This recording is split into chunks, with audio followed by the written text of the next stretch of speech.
దేవుడి నామానికి మహిమ కలుగును కాక. నన్ను రక్షించిన యేసయ్యకే మహిమ ఘనత ప్రభావములు కలుగును కాక. దైవ సేవకులకు నా హృదయపూర్వక వందనములు చెల్లిస్తున్నాను. చేరొచ్చిన మీ అందరికీ కూడా మా హృదయపూర్వక వందనములు. నా పేరు లక్ష్మయ్య, నేను ఆటో డ్రైవర్ను. మాది నూనెపల్లె గ్రామమే. నేను విగ్రహారాధనలో నేను నా జీవితాన్ని ఇష్టంసారంగా నేను తిరిగేవాడిని. ఎవరు చెప్పేవాళ్ళు కాదు. నాకు దేవుడు అంటే నేను ఏదో కులాలకు మతాలకు దేవుడు అనుకునేవాడిని, కానీ మాల దేవుడు మనకేం పంది, మన దేవుళ్ళు ఎంతోమంది ఉన్నారు కదా అని నేను వచ్చిన వారిని కూడా నేను హేళన చేసి మాట్లాడినవాడిని. అలాంటి వారిని నేను దేవుడు ఈరోజు ఆయన కాల చెంతనే పాదాల చెంత నన్ను చేర్చుకున్నాడు. ఆయన నామానికి మహిమ కలుగును కాక. అంతేకాకుండా దైవ సేవకులు నాకు పరిచయమైనాలంటే నేను ఈ సేవకుడు కాదు, ప్రతి సేవకులని నా ఆటో ఉచితంగా ఇచ్చి డీజిల్ కూడా తిప్పి రాత్రి పగులు నేను ఉచితంగానే పరిచయం చేసేవాళ్ళని అందరం ముడి. అలాగే ఈ సేవకుడు నాకు అనుకోకుండా పరిచయమైనాడు. చాలా ఏళ్ళయ్య అలాగా తండ్రి దైవ సేవకుల ద్వారా తిరిగాను. నేను ఎప్పుడు కావాలన్నా బండి కూడా అతనికి సేవకుని కూడా ఇస్తాను. దేవుని విషయంలో నేను ఏ విషయమైనా వెనకాడకుండా నేను ముందే అంచనా వేస్తూ ఉంటాను అనమాట.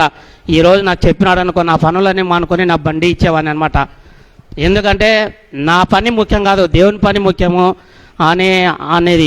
ఈ నడమైతే దేవుడు ఇచ్చినాడు కారు, నన్ను కూడా ఏం టచ్ చేయడం లేదు. ఏమంటే దేవుడు ఆయన ద్వారా నాకు ఎన్నో కార్యాలు జరిగించినాడు, దేవుడు అద్భుతాలు జరిగించాడు. ఆ విషయం కూడా ఇప్పుడు తెలియజెప్తాను.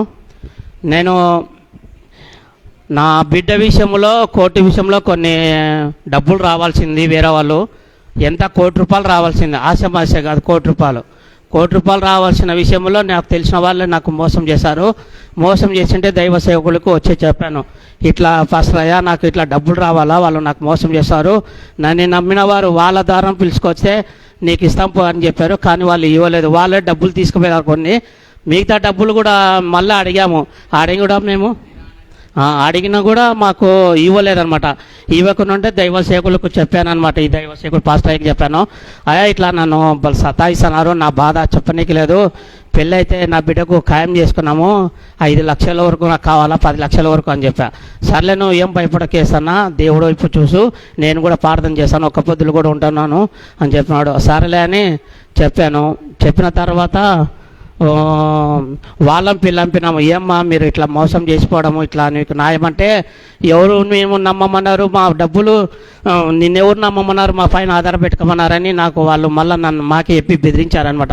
సర్లే మీరు ఇట్లా చేస్తారా అని దేవుని వైపు చూసి బాధపడుకుంటూ ఏడుస్తున్న సమయంలో దైవ సేవకులు గొప్ప కార్యమును జరిగించాడు. ఏ విధంగా అంటే పంచాయతీ పెట్టినాము, ఏఎస్పీ కాడ పెట్టినాము, డిఎస్పీ పెట్టినాము, సిఐఈ 3 టౌన్లు అన్నీ తిరిగినా అనమాట. మేమంటే వాళ్ళ దగ్గరికి పోవడానికి కొంచెం వాళ్ళకు బలగం ఉంది, మాకైతే నేను దేవుని బలగం చూసుకున్నాను, లోకం వైపు చూడలేదు నేను. ఎందుకంటే ప్రతి విషయంలో దేవుడు నన్ను ఎలా రక్షించినాడు అంటే, నేను ఎత్తైన కొండకు నేను ప్రార్థన చేస్తుండగా ఎత్తైన కొండకు తీసుకువెళ్ళాడు. అక్కడ నన్ను బరువుతో చాలా బరువు ఉండే, అది మూట కింద పడంగానే నేను తేలికైపోయినాను. తర్వాత ఈ లోకంలో పాపం అనగా నీళ్ళల్లో నేను పడిపోయినప్పుడు పేతురును ఎలా చేపట్టుకొని లేపాడో, నన్ను డైరెక్ట్ ఇవి కళలో దర్శనాలు ఇచ్చినాడు దేవుడు నాకు. ఎట్లా అంటే 21 రోజు రాత్రి పగులు దేవుని సన్నిధిలో నేను మొరపెట్టి ప్రార్థన చేశాను. ఒక్కొక్కరు ఒక సమయం ఒక రోజు విడుచుకోవాలంటే బాధపడతారు, పని పోతుంది అంటారు.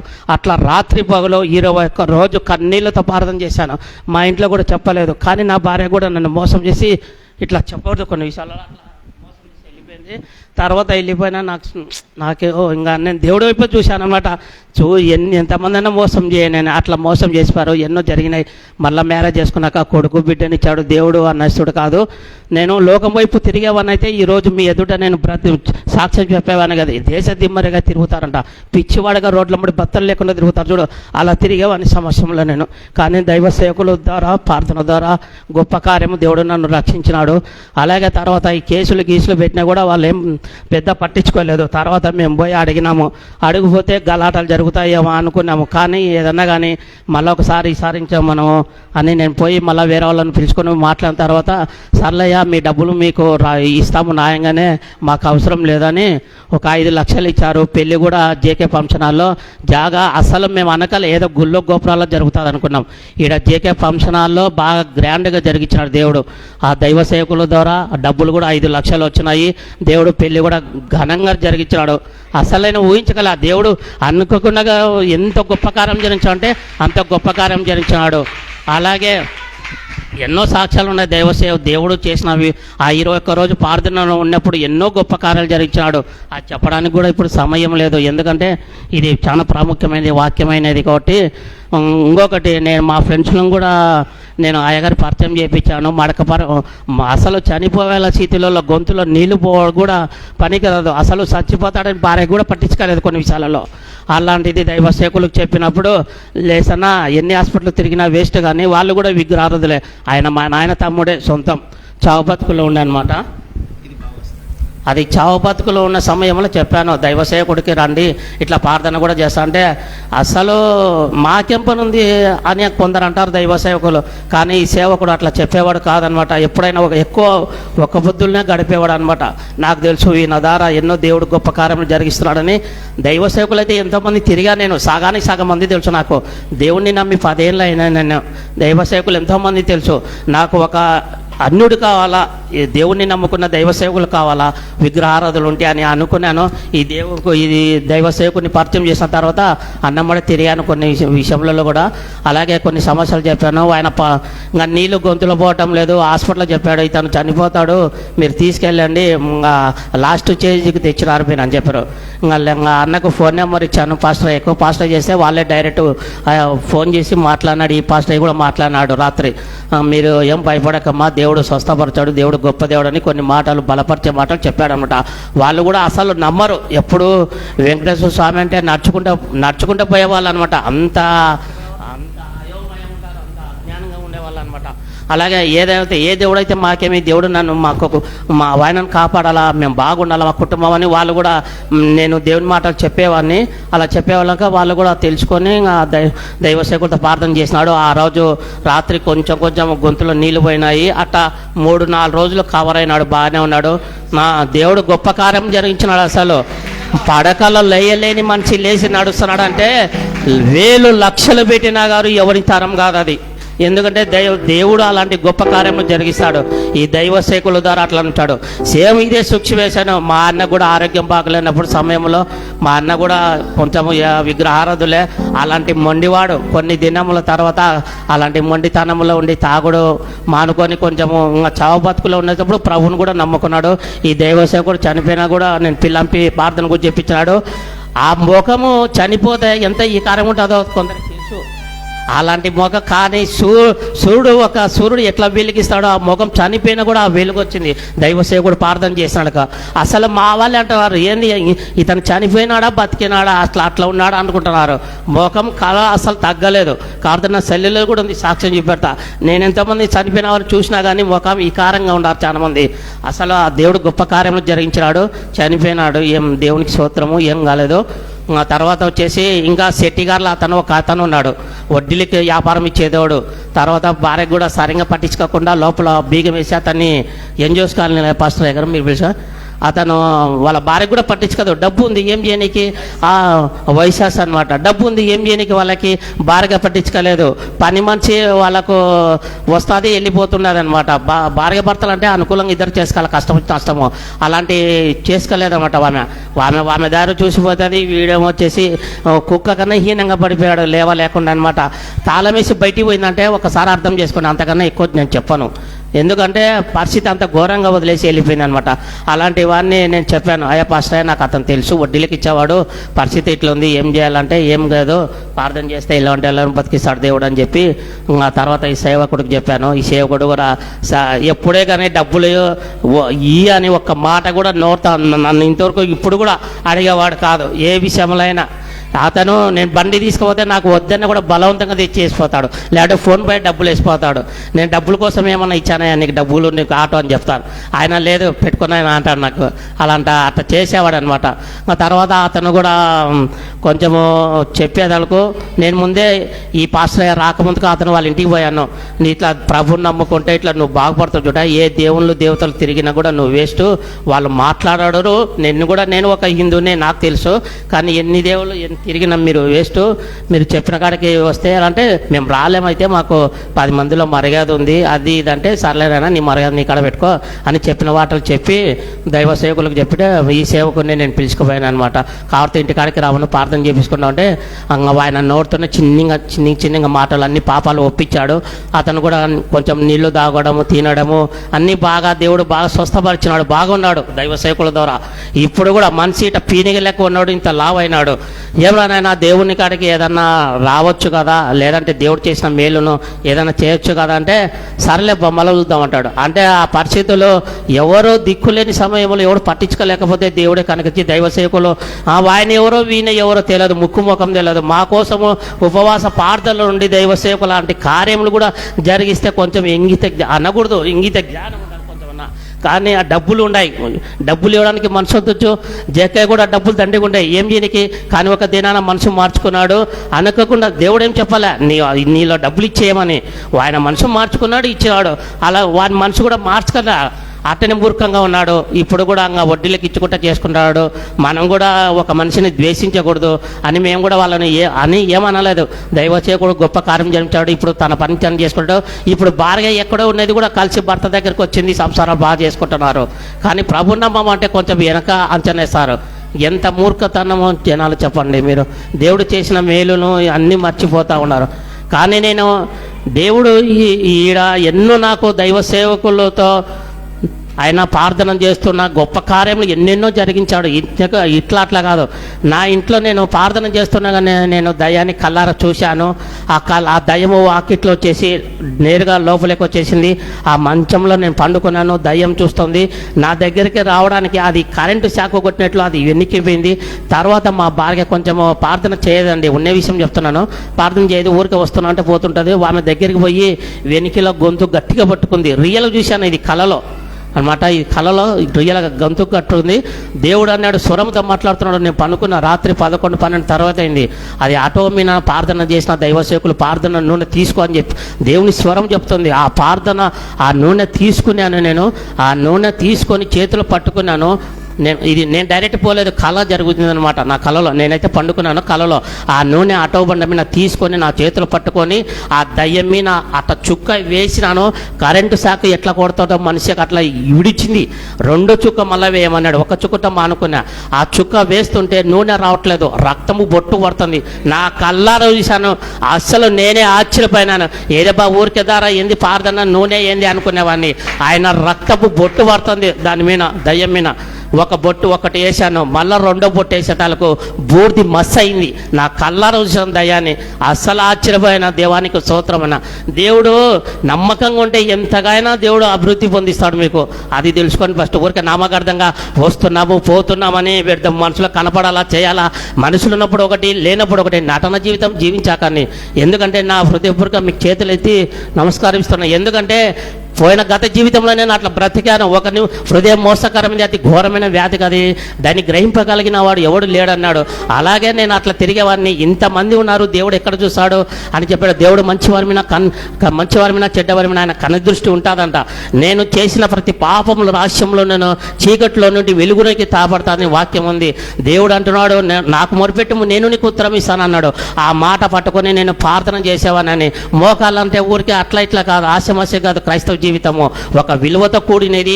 అపవాదిగా అంతా జయించడానికి దేవుడు ఏర్పరచుకుంటాడు ఒక క్రైస్తవుని. ఎందుకంటే ఒక అన్యులంగా బ్రతికిన వాడిని దేవునిలో శక్తి ఎట్లుంటుందో ప్రజలకు తెలియచెప్పాలా. నశించిన వానికి వెరితనంగా ఉంటుంది. దేవుని కాడ రక్షించమన్నాకు మనకు దేవుని శక్తి తెలుసు. ఎందుకంటే నన్ను అన్నారు, ఒరే మాలోడా మాది కూడా మా కులం ఏంద్రా, నీ కులం ఏంద్రా, నువ్వేంద్రా అని నన్ను ఎన్నో మాటలు రాత్రి అనక పగులనక దైవ సేవకుల్లో మరి తిరిగాను. నన్ను భార్యను పట్టించుక పిల్లల్ని పట్టించుకలా. నా జీవితము ఒక అమ్మాయి అబ్బాయి పిచ్చివాడు తిరుగుతాడు చూడు, దేవుడు కావాలని అట్లా తిరిగానండి. నేను మనసుపూర్తి చెప్తాను. అట్లా పరిచయం చేసేవాడిని. బాత్రూమ్లు అడిగాను, లెట్రిన్లు అడిగాను. నేను ఎందుకు చెప్తున్నా అంటే సుగ్గు విడిచినైనా కాదు, మహిమ దేవునికి మహిమరంగా మీరు కూడా అలా చేయాలన్నమాట. పని దేవుని పని అనమాట. అట్లా చేసేవాడిని. అట్లా చేసింటేనే ఈ విధంగా దేవుడు ఇలా నిలబెట్టాడు. ఎన్నో విషయంలో దేవుడు కూడా గోలతో పోయినప్పుడు దయ్యం వచ్చిందంటే భయపడలే దేవుడు, దాన్ని గదిలించాడు. ఎన్నో మాటలు నా దగ్గరికి దయ్యం వచ్చింది, నేను కళ్ళారా చూశాను. నువ్వు ఎక్కడి నుంటో తిరిగి వచ్చి నీ ఇష్టంతరంగా తిరిగి వచ్చి నువ్వు పాపంలో పడి నువ్వు మళ్ళీ దేవుడు కావాలని వస్తావా, లేచిపోతావు, కాలుతుందా నాన్న అని నా కల్లారా నేను అది మైదానంలో ప్రార్థన చేస్తుంటే ఏకాంతంలో చాకులలో బట్టలు ఉతుకుతారు జమ్ములమ్మ గుడికి వెళ్ళి, అక్కడ నా కల్లారా నేను గంటల పడి ఆ గంట రోజుకు 12 గంటలు అయితే 6 గంటలు మోకాలు ఉండాలి నేను. అట్లా టైము దేవుని మీద దైవ సేవకులకు చెప్పి నేను దైవ స్వరూపి చర్చికి వెళ్తా, కానీ నేను చెప్పకూడదు అనుకున్నా. ఆయన కూడా దైవ సేవకులు చెప్పారనమాట, ఎందుకంటే వీడికి వచ్చి ఆయన పేరు చెప్పడం ఏంది అనుకుంటారు, కానీ నేను చెప్పేస్తున్నాను అనమాట. చెప్పినాడు కాబట్టి మోకాళ్ళలో గుల్కరాలలో మోకాలు నిలబెట్టి ప్రార్థన చేయాల. ఒకరితో కొట్లాడతారు చూడండి అమ్మ, మీరు ఎట్లా కొట్టాడతారు, చిన్నంగా కొట్టాడతారు నోరు, దయాల లెక్క ఎట్లా కొట్టాడతారు నోరు గంభీరంగా, అట్లా గట్టిగా కేకలేసి నేను ప్రార్థన చేసేవాని. ఆ ప్రార్థన పక్కనే నాగుల కట్టలు ఉన్నాయన్న, ఆ నాగుల కట్టలు ఇప్పుడు గుడి చేస్తారన్నమాట. ఆ నుంచి సర్వం లేచి వచ్చి నేను కళ్ళారా చూస్తున్నా దర్శనంలో, లేచి వచ్చి ఎవరు నీకు ఇక్కడ ప్రార్థన చేయమన్నాడు, లేచిపోతావా లేదా, ఇన్నాళ్ళు నీ ఇష్టానుసారంగా తిరిగి వచ్చి ఎవరు రామన్నా నీకు దైవ స్వరూపి చర్చికి అని ఆ పేరు చెప్పి నన్ను భయపడిస్తుంది. నేను ఆ తర్వాత దైవ సేవకుడు ఏమన్నాడు, మీరు మేము 6 మంది పోయినాం ఏకాంతానికి, సమయం ఒక తర్వాత 6 మంది వచ్చాము మేము ఏకాంతానికి. ఇంకా అది గలీజ్ ప్రాంతం అనమాట, చాకులోది, అక్కడే లెట్టిని గీటిని అన్నీ ఉంటుంది. ఆయన మేము వాసనకి కంపు ఏం దాన్ని పట్టించుకోలేదు, దేవుడు కావాలా, దేవుడు నాతో మాట్లాడతాడు అని వేరే చెప్పాడు. నువ్వు దేవుడు నిజంగా ఎన్నో సంఘాలు తిరిగావు, ఎన్నో సేవకులు ఎంతోమంది తిరిగావు, నీకు దేవుడు ఏ రోజైనా మాట్లాడినాడా అని చెప్పమన్నాడు. గుండె మీద సాక్ష్యం, లేదయ్యా నేనైతే దేవుడు కావాలని పిచ్చివాడికి తిరిగాను, కానీ ఏనాడు దేవుడు కళల ద్వారా, దర్శనం ద్వారా, స్వరం ద్వారా, ఆత్మ ద్వారా ఇట్లా ఏది మాట్లాడలేదు అని నేను చెప్పాను. ఉన్న విషయం చెప్పాను. దేవుడు అంటే అభిమానం, దేవుడు అంటే పిచ్చి ఉంది, ఊరికే పోతున్నాను, ఆ సేవకులు అమ్ముడిపోతా, ఈ సేవకులు అమ్ముడిపోతా, ఇష్టం సారంగా తిరుగుతున్నా. ఇప్పుడు అవన్నీ పోలేను, ఎందుకంటే దేవుడే మనకు చిత్రాడు కాబట్టి. దేవుడు పోతే ఎప్పుడన్నా దైవ సేవకులు అమ్ముడిపోతా, లేదంటే లేదు. అట్లా నేను ప్రార్థన చేస్తుంటే లేచిపోతావు తననే దయ్యం వచ్చి నన్ను బెదిరించిన తర్వాత నేను అందరూ ఒక్కొక్కడు ఈయనింటి ఒక వాకిల్ దగ్గర అక్కడొక్కరు ఉన్నారు. ఇప్పుడు మనిషి సడన్గా పోవాలంటే ఒక క్షణంలో పోలేడు కదండి. నేను కళ్ళు తెరిచి మళ్ళీ అసలు చెమటలు పట్టినాయి, వణుకుడు పెట్టింది నాకు. ఫస్ట్ దేవుడు మాట్లాడాలా, ఏంది దయ్యం మాట్లాడుతుంది, నన్ను దేవుడు మాట్లాడడం మాటలు ఈ విధంగా ఉండవే అని నేను మళ్ళీ నాలో తలంచుకున్నా. ఆ దయ్యం రూపం ఎట్లా ఉంది అంటే నేను చెప్తా వినండి. భక్తులు కూడా చూసి ఉండరు, ఆ భక్తులు ఎటువంటి మాలలు వేసింటారు కదా, 30 మాలలు కూడా ఆ భక్తులు దేవుని చూసినారు, వాళ్ళని చూసినారు. ఒక శివుడు వచ్చాడు నాకు, శివుడు వచ్చి ఎట్టా ఒక 2 స్తంభాల మీద ఉన్నాడు, హైట్గా ఉన్నాడు, లా ఉన్నాడు, గజ్జలు అయితే సుమారు ఇంత ఆడల గజ్జలు ఉన్నాయమ్మా, అట్లా గజ్జలు ఉన్నాడు, పాము ఇట్లా వేసుకున్నాడు, ఇట్లా కాలు ఎత్తున్నాడు, లేచిపోతావా ఇంటికి తను అలా ఏడొచ్చి నువ్వు అర్థం చేస్తుంటావు నువ్వు అని నన్ను ఆ విధంగా నన్ను అన్నాడండి. ఆ దర్శనము వాళ్ళకు అట్లాంటి వాళ్ళకు అది వచ్చేసి అదే ప్లేస్లో గుడి కట్టిస్తారు వాళ్ళు, అట్లా వాళ్ళకు ఉంటే. కానీ మనకు తెలుసు దేవుడు విలువాలని, అది దేవుడు కార్యాలు ఎన్నో జరిగించినాడు. అన్ని విషయంలో దేవుడికి మహిమ ఘనత ప్రభావం కనుక మా జీవితం కూడా నా కుటుంబాన్ని నేను ఒక్కనే రక్షించే పని లేదు కాదు, కానీ మా చెల్లెలు కూడా ఒకప్పుడు నన్ను ద్వేషించేది, ఏంద్రా నువ్వు మాలోడు మాతోడు, నువ్వు నాకు చెప్తావు ఏంద్రా అది ఇది అనేది. కానీ లేదమ్మా, ఈ దైవ సేవకుడు ద్వారా దేవుడు ఇట్లా మాట్లాడతాడు, గొప్ప దేవుడు అని మా చెల్లెలు కూడా. అసలు ఎంత మూర్ఖంగా ఉందంటే అంత మూర్ఖత్వం మా వాళ్ళు అనమాట. ఇంకా నేను అయితే చెప్పిన కాడ చెప్పి వదినాను. ఇంకా ఆమెకు ఒకప్పుడు కడుపులో గడ్డ ఉండి, చాలా గడ్డ, ఆ గడ్డ పోవాలంటే ఆపరేషన్ చేయాలంటే మాకు భయము, హాస్పిటల్ పోలేదు. అన్నయ్య నాకు వచ్చి అన్నా నిజము అన్నా నాకు ఇట్లా నా పరిస్థితి ఇట్లా ఉంది అంటే, లేదమ్మా దైవ సేవకుడికి రా, ఆడొచ్చి ప్రార్థన చేపించుకోపోతుంది అని చెప్పాను. ఆమె అసలు నేనే ఒంటరి అయిపోయినా, చెప్పిన కాడ చెప్పి వదిలేసిన.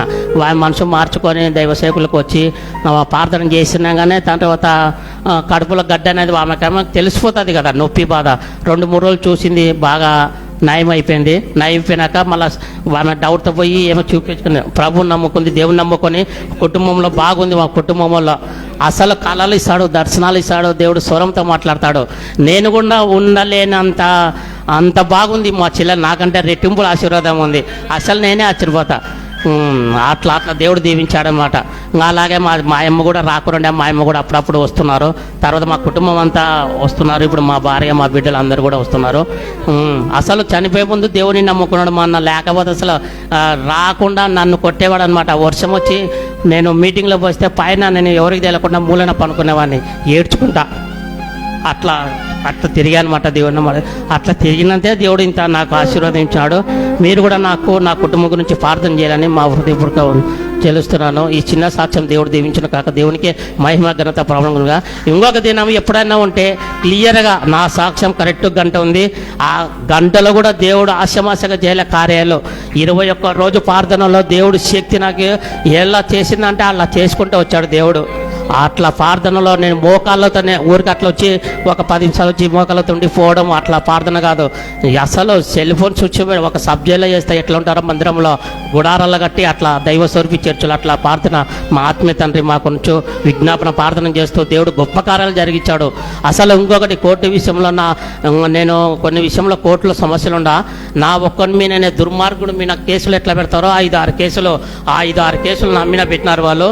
కానీ దేనికి నేను లోకం వైపు చూడాలి. దావీదు ఎంత బాధలు పడుకుంటా దేవుని వైపు చూసినాడో నేను కూడా కింద పడుతూ మీన పడుతూ ఏడుస్తూ బాధపడకుండా దైవ సేవకులకు చెప్పాను.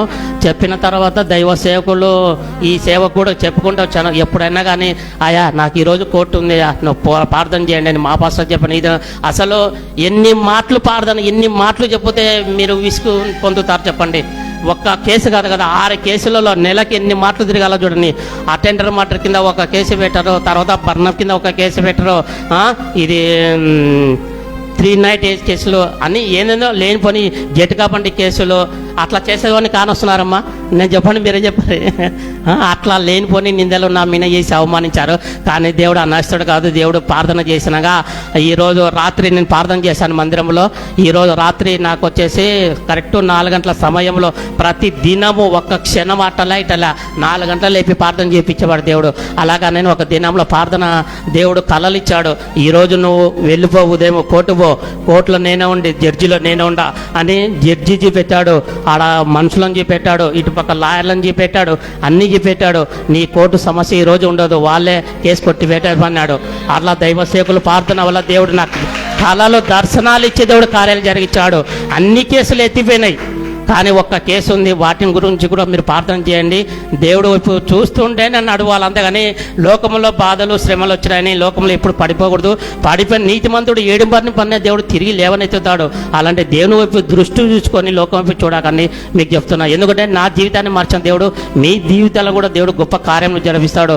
దేవుడు ఈ చిన్న అవకాశాన్ని ఇచ్చి వందనములు చెల్లిస్తున్నాను. మీ అందరికీ నా హృదయపూర్వక వందనములు, దైవ సేవకులు ప్రత్యేకంగా వందనములు చెల్లిస్తున్నాను. దేవునికి స్తోత్రం. హల్లెలూయా.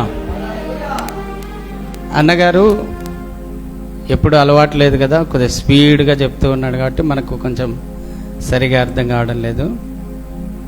అన్నగారు ముందే చెప్పాను, నేను దైవ స్వరూపి సంఘానికి వెళ్తారు, అక్కడ కఠినమైన ప్రార్థనలు చేయిస్తారు, పాపక్షమాపణ ప్రార్థనలు చేయిస్తారు, కఠినమైన ప్రార్థనలు, ఉపవాస ప్రార్థనలు చేయిస్తారు. ఆ ప్రార్థన ద్వారా దేవుడు తప్పకుండా వాళ్ళతో మాట్లాడతాడు. అంతేకాదు సైతాను కూడా అడ్డగిస్తుంది. ఇది ప్రతి ఆత్మీయుని జీవితంలో జరిగే విషయాలే ఇవన్నీ కూడా. సైతాను ప్రార్థన చేయకుండా అన్నను అడ్డగించింది వచ్చి, నువ్వేంది ఇక్కడ ప్రార్థన చేస్తున్నావు, ఇక్కడి నుంచి వెళ్ళిపో అని. అంతే కదా మరి. ఎవరైతే మొండిగా పట్టుదలతో ప్రార్థన చేస్తారో వారిలో దేవుడు నింపబడతాడు, దేవుని ఆత్మ వాళ్ళలో నింపబడుతుంది, దైవ శక్తి అక్కడ ప్రసారం అవుతుంది. ఆ ప్రాంతం అంతా కూడా ఆ సన్నిధి విస్తరిస్తుంది. అప్పుడు దుష్ట శక్తులు అక్కడి నుంచి పారిపోవాల్సిన అవసరం వచ్చినప్పుడు వచ్చి మనల్ని బెదిరిస్తాయి, శోధిస్తాయి. ప్రభు మార్గంలోకి రాకముందు ఆయనకు ఏమి ఇబ్బందులు లేవు, కానీ ఎప్పుడైతే ప్రభు మార్గంలోకి వచ్చాడో అన్నీ చుట్టుకున్నాయి. కోర్టు సమస్యలంట, కుటుంబ సమస్యలు, కోర్టు సమస్యలు అన్నీ. అయితే ప్రార్థన ద్వారానే వాటన్నిటినీ ఆయన జయించగలుగుతున్నాడు. హల్లెలూయా. యేసయ్య నామమునకే మహిమ కలుగునుగాక. అన్నగారు దైవ స్వరూపి సంఘంలో ఉంటారు. నేను ఒక మాట చెప్తాను బాగినండి. దైవ సేవరూపి సేవకుని తప్ప ఇంక ఎవరిని నమ్మడన్నా, కానీ ఎట్టెట్టునో నన్ను నమ్మినాడు.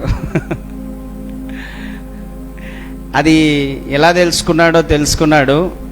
ఒకరోజు ఫోన్ చేశాడు, అన్న ఒక వైశ్యాస ఆయన తాగి రూమ్లో పడిపోయినాడు, భార్య కూడా తాళం వేసి ఊరికి వెళ్ళిపోయింది, వాని దాడి తట్టుకోలేక నువ్వు రా అన్నాడు. ఎన్జిఓస్ కాలనీకి పోయాం. అన్నకు చెప్పనీకి రాదు కాబట్టి నేను బాగా నీట్గా చెప్తున్నా మీకు. ఇంటి బయట తాళం ఉందండి, లోపల మనిషి ఉన్నాడు. మేము ఎట్లా ప్రార్థన చేయాలా? నేను చెప్పాను యేసన్నతో, నువ్వేం ఫీల్ కావద్దు, ఎక్కడి నుంచి ప్రార్థన చేసినా దేవుడు కార్యము చేస్తాడు. గేట్ బయట నుంచి ఇంటి కటాంజనం, అది లోపల మనిషి కనపడుతున్నాడు మాకు, పరుపు మీద పడుకున్నాడు, వీక్ అయిపోయినాడు, సన్నగా అయిపోయినాడు, తాగి తాగి తాగి. ప్రభువా, మరి నీ దాసుడు యేసన్న నన్ను ఇక్కడికి తీసుకుని వచ్చాడు, ఇదిగో ఈ వ్యక్తి కోసం ఆయన పరితపిస్తున్నాడు, ఈయన బాగుపడాలని. ఈయన తన స్నేహితుడు, ఇతన్ని బాగు చేయి అని ఒక 15 నిమిషాలు అక్కడ ప్రార్థన చేశానండి. చేసిన తర్వాత కొద్ది రోజులకు మళ్ళీ ఆయనే ఫోన్ చేశాడు, అన్నా కొంచెం బాగుంది, నాకు వచ్చి ప్రార్థన చేయండి అంటే, అన్నా నేను వెళ్ళాం, భార్య విడిచిపెట్టిపోయింది, తల్లింది, తల్లిని కుమారుణ్ణి కూర్చోబెట్టి ఒక అర్ధగంట 3/4 గంట సేపు దేవుని వాక్యాన్ని వినిపించి ప్రార్థన చేశామండి. దేవుడు ఎంత అద్భుతం అంటే చెప్తున్నాడు చూడండి, ఇట్లున్న వ్యక్తి ఇప్పుడు ఇలా అయ్యాడు, కానీ దేవుని మార్గంలోకి మాత్రం రాలేదండి. ఎందుకంటే వాళ్ళ అమ్మ వాళ్ళు, వాళ్ళ నాన్న వాళ్ళు, వద్దులే మనకు ఆ దేవుడు వద్దు అని చెప్పారంట, ఆ మార్గంలోకి రాకుండా చేశారు. కానీ దేవుడు మాత్రం ఆ కుటుంబంలో అద్భుతం చేశాడండి. హల్లెలూయా. అప్పుడు చూశాడు అన్న నిజంగా నువ్వు చేసిన ప్రార్థనకు దేవుడు జవాబిచ్చాడు.